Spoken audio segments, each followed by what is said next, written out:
Hello everyone and welcome to this new video. So we have seen in the previous one how you can unlock your potential with 4 steps. These 4 steps go from doing blocky sketches to doing convincing ideas and convincing design. Okay? If you haven't watched the video yet, you can always click on the link above and you can watch it later so you know what is the program of the week.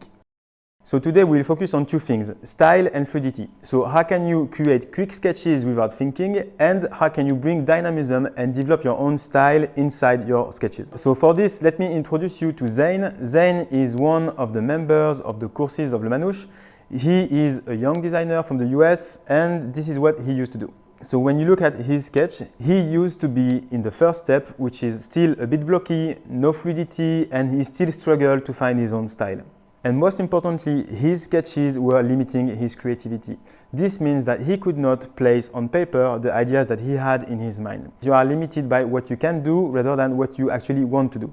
So you might think today that creativity is not for you. You might think that you are not a creative person, but I can tell you, because I went through it, that creativity is a skill.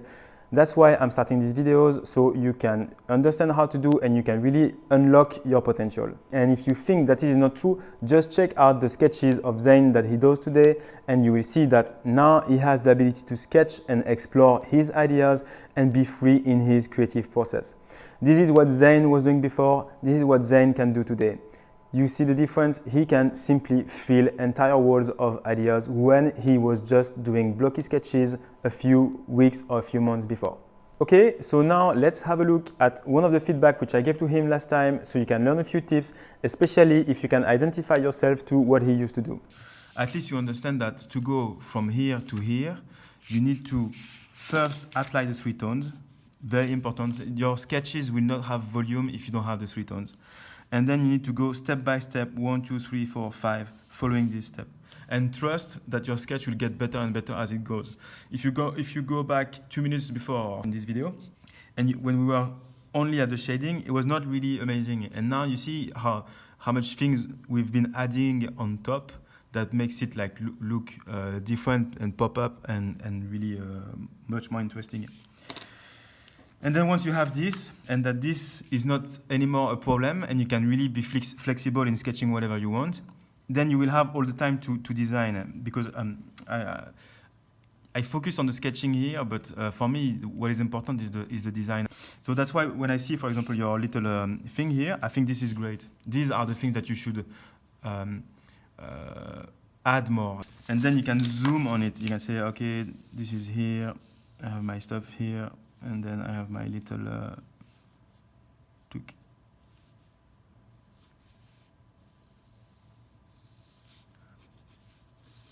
You'll notice also that if we do the same design as this gap here, this goes here, and then the radius of this is after.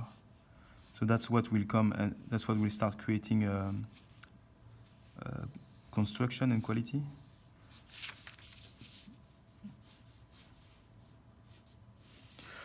And even a bad sketch like this, a bad construction, you can, if you follow these steps, you can make it cool. Like I show you here.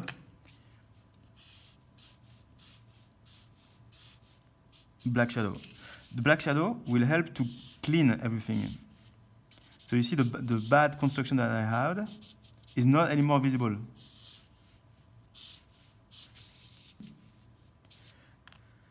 Now, shading, step 2. I will take my C3. I know that the shading is larger, the shadow is larger here, which means that tone 3 will be here. Same, I do a small outline and then I sketch following the perspective.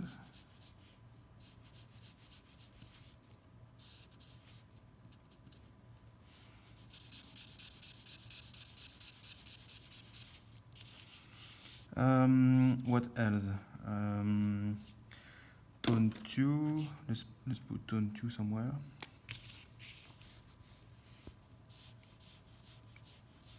Right now I sketch all over the stuff.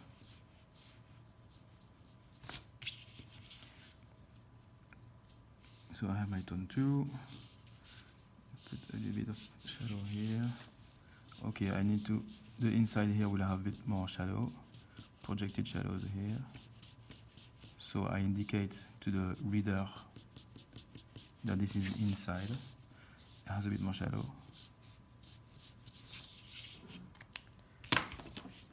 And I need my part line. And here I will show you how to, okay, so we were here. You see, I always put like a part, sort of outline.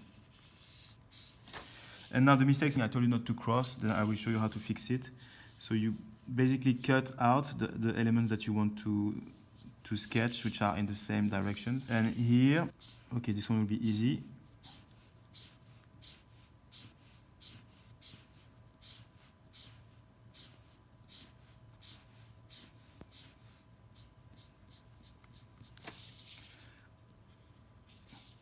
And here, this one, following the perspective always.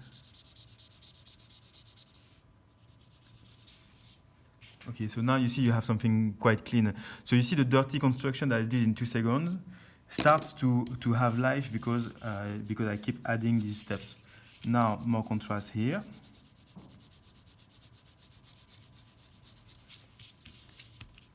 More contrast.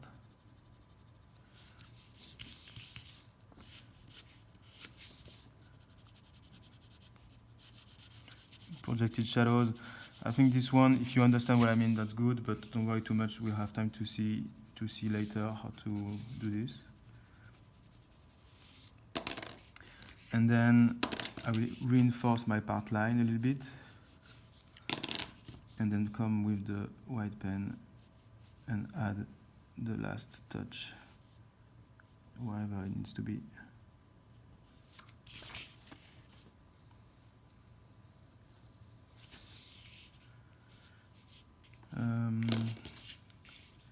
Yes. Okay guys, so we have seen this feedback. If you want to go to the next level, if you still have the desires to create amazing sketches such as this, or this, you probably still have a few questions in mind, like how do you apply the 3 tones? What does that even mean? How do you deal with shadow? How do you deal with a drop shadow? How do you use the white pen? Do you use it before or after the part line? Is it the same on the part line or is it the same on an edge? Is there a technique that will allow you to do fluid lines and go very quick when you sketch? All these questions make sense, and if you are still wondering these questions, it's because there is a big gap in between what I show you today and actually you being able to achieve this type of sketches that you want to do. This is why I started these videos, so I can transfer to you little by little all these techniques, all these methods that you can use in order to progress and make the sketches that you want, develop your creativity, and finally be at ease in terms of your creative process. So next week, we will not see the creative process. We will see something which I think is more important and which I see lacking in many of the designers, and which this thing is convincing. Convincing is how you can turn your quick sketch into a convincing design, and what vocabulary do you need to use in order to convince your client, in order to convince your marketing team that your designs are good and your designs are worth being developed. All right, so big program. Now, before we close this video, I have a quick question for you. You can answer it in your mind or you can answer it in the comment below. I will answer this if I can already bring you some help. The question is the following: if you look at the 4 steps of this creative process, which one is the most frustrating for you? Which one is the one that if you could unlock it, that would make a real difference in your career? Which one, if you could unlock it, that would make a big difference in your portfolio? Which one, if you could unlock it, that would have made a huge difference in your project last week or last month? Big question. I leave it to you now. Answer in the comments below and I bring you some help if I can. Meanwhile, I see you in the next video. All right, cheers, bye.